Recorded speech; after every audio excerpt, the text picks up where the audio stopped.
കർഷകരുടെ ഭൂമിയിലേക്കുള്ള വന്യമൃഗശല്യം തടയാൻ സർക്കാർ നടപടി സ്വീകരിക്കണമെന്ന് ഇൻഫാം കട്ടപ്പന കാർഷിക താലൂക്ക് പ്രതിനിധി സമ്മേളനം.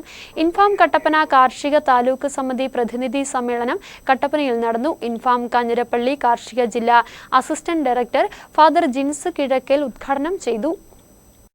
11 ഗ്രാമസമിതികളാണ് കട്ടപ്പന കാർഷിക താലൂക്ക് സമിതിയിലുള്ളത്.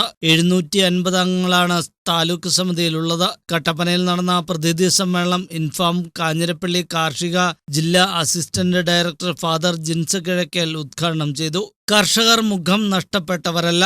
രാഷ്ട്രത്തിന്റെ നിലനിൽപ്പ് കർഷകരിലൂടെ മാത്രമേ നടക്കൂ.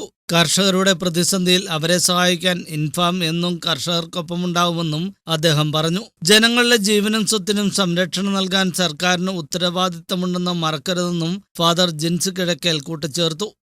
ആ ഒരു തിരിച്ചറിവിൽ നിന്നും വളരെ സ്നേഹത്തോടെയും ആത്മാർത്ഥതയോടെയും ആത്മാഭിമാനത്തോടു കൂടിയുമാണ് നമ്മൾ ഓരോരുത്തരും അതിൽ അംഗങ്ങളായിരിക്കുന്നത്, അല്ലെങ്കിൽ ആയിരിക്കേണ്ടത്, പ്രവർത്തിക്കേണ്ടത്. ഗ്രാമതലങ്ങളിൽ മുതൽ മുകളിലോട്ടുള്ള പല മീറ്റിങ്ങുകളിലും ഇൻഫാമിന്റെ പൊതുവായിട്ടുള്ള കർമ്മപരിപാടികളിലും സമ്മേളനങ്ങളിലുമെല്ലാം പങ്കെടുത്തപ്പോൾ നമ്മൾ കേട്ട് അറിഞ്ഞ ഇൻഫാമിന്റെ പ്രവർത്തന ശൈലിയും.